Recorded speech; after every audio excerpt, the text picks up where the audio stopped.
যারা ভাবছিলেন ডক্টর ইউনূসের তত্ত্বাবধানে সুন্দর একটা নির্বাচন হবে এবং ওই নির্বাচনে যারা জয়লাভ করবে তারা ক্ষমতায় আসবে, যারা এটা এখনো ভাবছেন তাদের জন্য এক বাতলি সমবেদনা। যারা বাংলাদেশের পরিস্থিতি গভীরভাবে অনুধাবন করতে পারছেন, আপনারা কিছু মানুষ হয়তো আন্দাজ করতে পারছেন যে একটা বড় সংঘাত অনিবার্য, আর একটা বড় সংঘাত আসতেছে সামনে। ডক্টর ইউনূসের তত্ত্বাবধানে বাংলাদেশে নির্বাচন হবে না, কথাটা বলে রাখলাম। ডক্টর ইউনূস পিআর পদ্ধতিতে নির্বাচন চায়। পিআর পদ্ধতি বাংলাদেশ বিরোধীরা চায়। পিআর পদ্ধতি স্বাধীনতা বিরোধীরা চায়। পিআর পদ্ধতি হচ্ছে লুটে পুটে খাওয়ার একটা নির্বাচন ব্যবস্থা, অর্থাৎ তোমার সংখ্যাগরিষ্ঠতা বেশি, তুমি জয়লাভ করে এসে তুমি একা খাবে, এটা হবে না। আমরাও তোমাদের সাথে ভাগে যোগে খেতে চাই। এ হচ্ছে পিআর পদ্ধতি।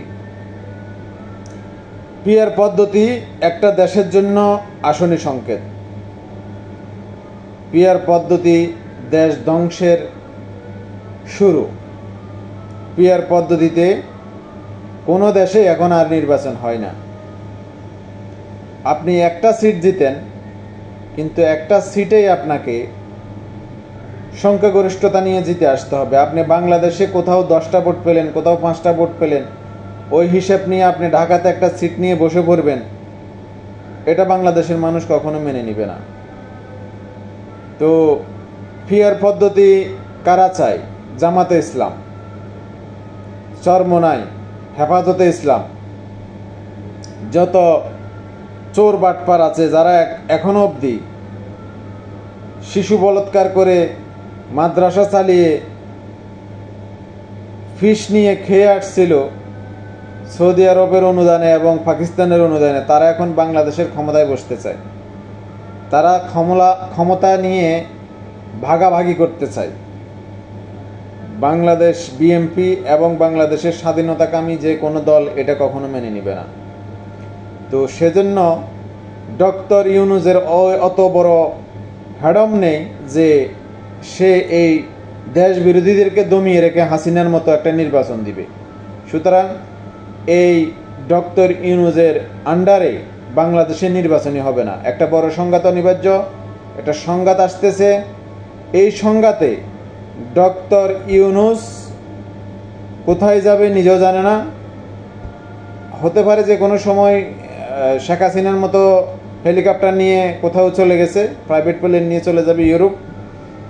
এনসিপি মারা যাবে, রাস্তায় রাস্তায় এনসিপি মারা যাবে, এনসিপি রাস্তায় শেষ হয়ে যাবে। এনসিপিকে প্রোটেকশন দেওয়ার কেউ থাকবে না বাংলাদেশে, পুলিশও মারবে এনসিপিকে। এনসিপি ওখানে শেষ। ক্ষমতা যাবে তত্ত্বাবধায়ক সরকারের হাতে। একটা তত্ত্বাবধায়ক সরকার গঠন হবে, তত্ত্বাবধায়ক সরকারের গঠনের মধ্যে দিয়ে একটা নির্বাচন হবে।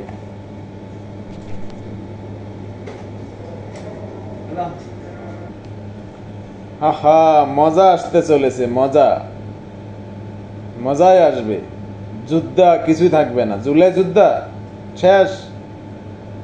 তোরা শালারা মরবি তোরা। যারা আহত হয়েছিস তোদেরকে বিএনপি আসলে মারবে। তোরা শেষ। তোরা একসময় আফসোস করবি এই দেশে কেন জন্মগ্রহণ করলাম, কেন রাস্তায় গেলাম। রিক্সাওয়ালা, তোরা গিয়েছিলি না 5 আগস্ট রিক্সা নিয়ে? রিক্সাওয়ালা, তোরা তো এখন পথে ঘাটে লাথি খাচ্ছিস। হ্যাঁ, শেখ হাসিনা থাকতে 1000, 800, 1000 কামিয়েছিলি, মনে নেই? এখন 400, 500, পেট চলে না। কেমন লাগছে? ভালো লাগছে? মরবি, তোরাও মরবি। তো আসতেছে দিনে আওয়ামী লীগ তোদের নাটক দেখবে। তোরা যে নাটক চালাচ্ছিস বাংলাদেশে, আওয়ামী লীগ আসতেছে দেখার জন্য। আর যে সংঘাত আসতেছে ওখানে আওয়ামী লীগ অংশ নিবে। মোটামুটি বাঁশটা রেডি করছে বড় করে।